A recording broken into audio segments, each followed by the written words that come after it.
Hello everyone, Tutu Mora here.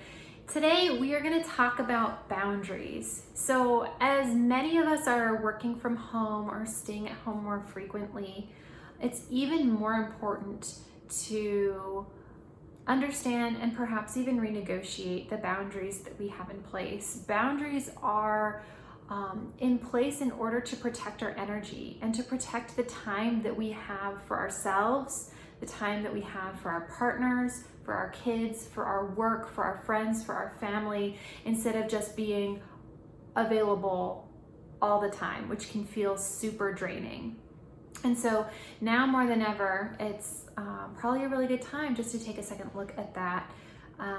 And some ways that you might feel that you need to take another look at your boundaries are if you feel like you just don't have enough time for everything in the day, or if you feel like you are always available to everyone all the time, or if you feel like you've got some resentment in some of your relationships right now, or if you feel like you're too wrapped up or invested in the emotional experience of other people. Another sign that you may need to take a look at your boundaries are if you're just feeling overall drained and depleted. And so, once again, boundaries are in place, or we have the opportunity to put boundaries in place to protect our own energy. So if you've ever heard of the phrase, put your own oxygen mask on first before helping others around you, it's that same deal here. So we want to make sure that we are nourished and energized and whole feeling in order to show up for ourselves and to show up for our work, the people that we love, all the areas of our life.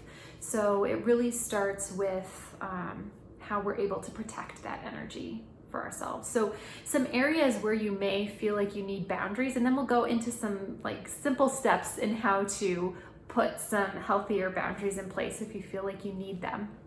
But some areas where you feel like you may need some boundaries, I've made a little list here.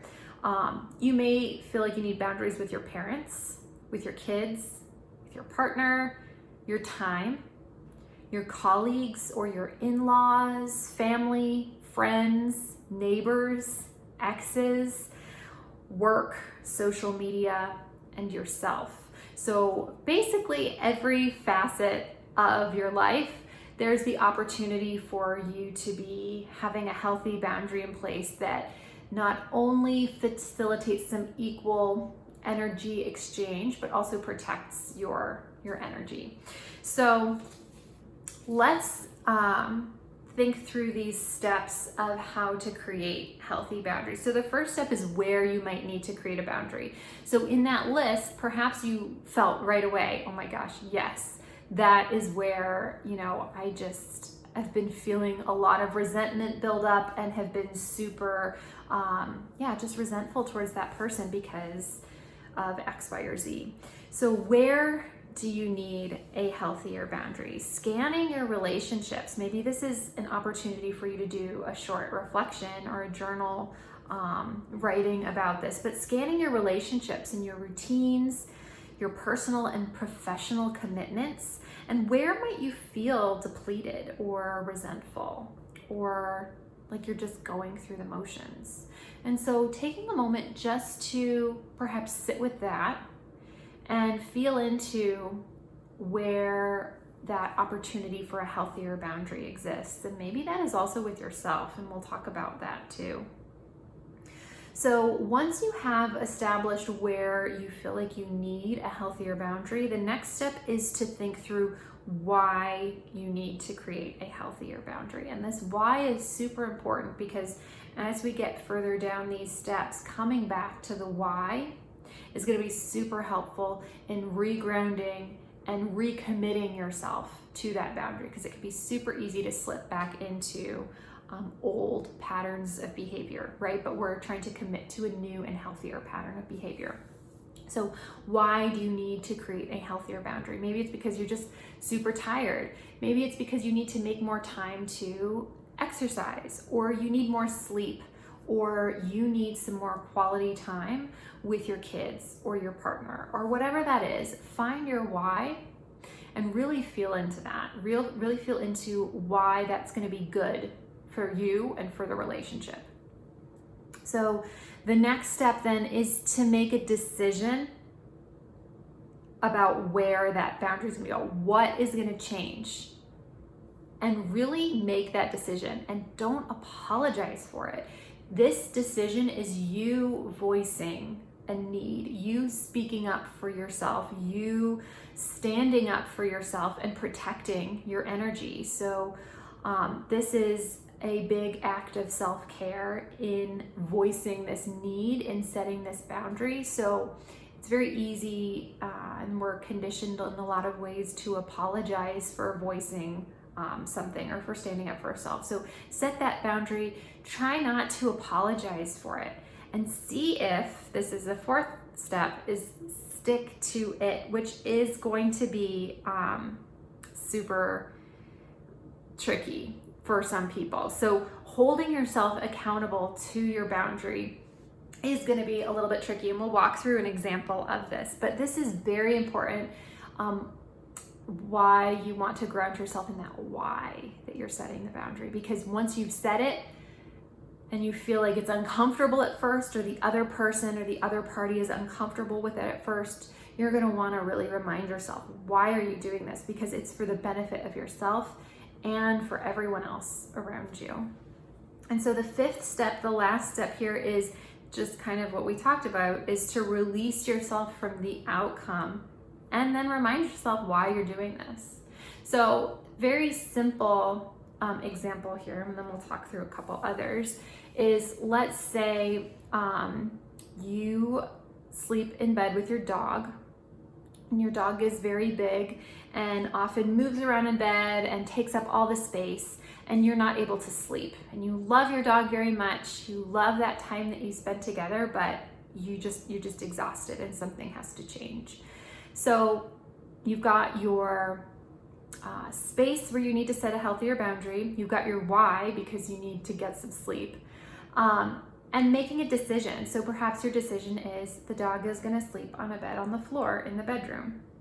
And so you have your decision, and now you're going to stick to it. So that first night, the dog is sleeping on the floor but wants to come up, and you've got to release yourself from that outcome. So hold yourself accountable. So the dog may be crying, the dog may be looking super cute and wanting to come up, but you have to remind yourself, no, I need my sleep.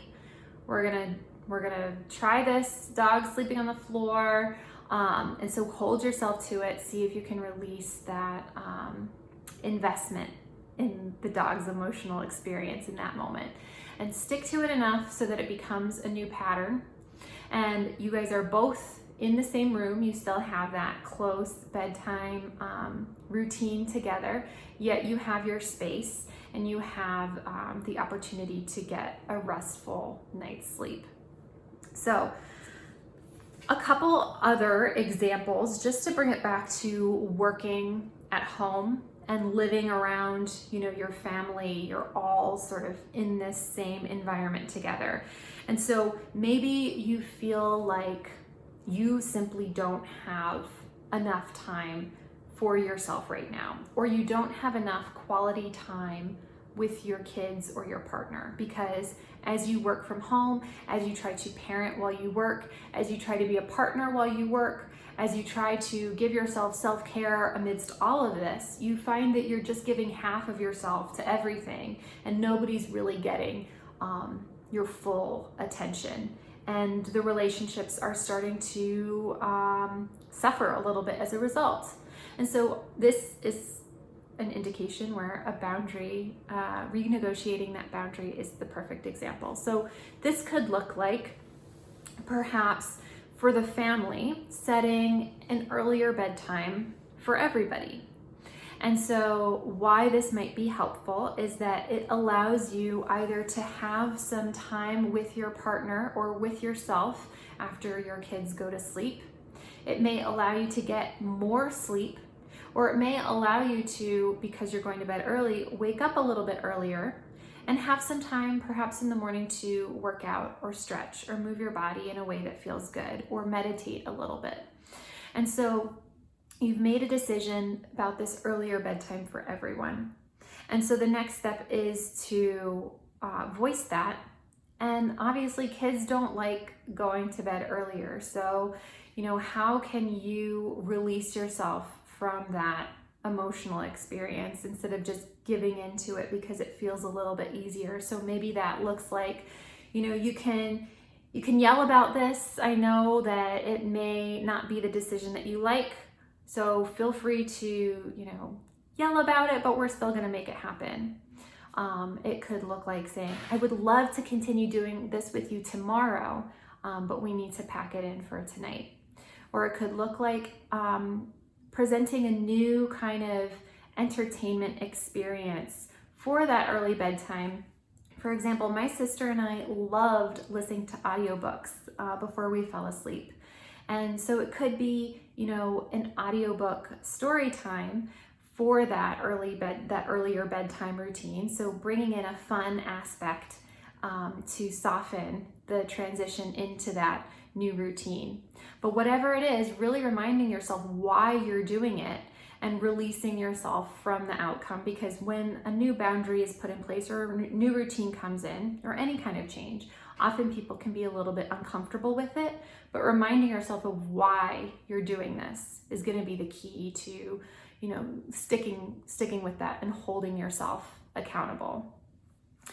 And so I hope that, you find this helpful. I know that this is a really trying time, and the fact that we can become so enmeshed in one another's experiences because we're living in close quarters, or because home all the time might mean the same thing as available all the time to some people, and that's just not the case.